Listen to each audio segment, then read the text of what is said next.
Should you draft Garrett Wilson in fantasy football this year? Well, let's talk about it. Oh, look, it's the new Terry McLaurin. Garrett Wilson's a player with a lot of talent who's getting held back because he's had piss-poor quarterback play his entire career, except for that 1 year Aaron Rodgers was there and didn't pop his Achilles. Garrett Wilson finished last year as the wide receiver 10 and is currently going as the wide receiver 15 and the 30th player overall. You might be saying to yourself, the wide receiver 10 at the wide receiver 15? That's an incredible value. Hold on. It's not as good as it might seem.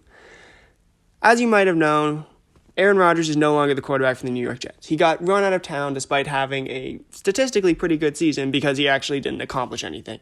So in comes Justin Fields. And you might be thinking, really? Justin Fields? Yeah, I guess so. So Justin Fields is a really interesting quarterback for when you look at wide receiver who are catching passes from him. He has a lot of trouble going through his reads, and he really locks on to his first read, who in this offense, the Jets offense, with Davante Adams now gone on the Rams, it really is just Garrett Wilson. Garrett Wilson is this receiving core because there's no tight end and there's no one behind him.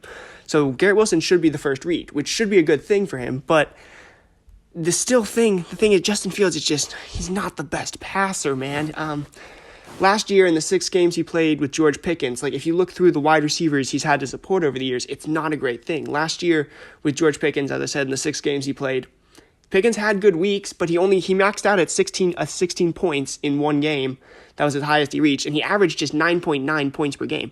That's bad. But I do think, Garrett Wilson is more talented than Pickens, but even if you go back to like DJ Moore, who in that season where he finished as the wide receiver 9, he was all over the place, man. Like, I think you could make a linear scatter plot with DJ Moore's stats from that year. I mean, he had games where he was less than 10. He had games with 2 points. He had a game with 40 points. He had games with 20 points, 15 points, all over the place.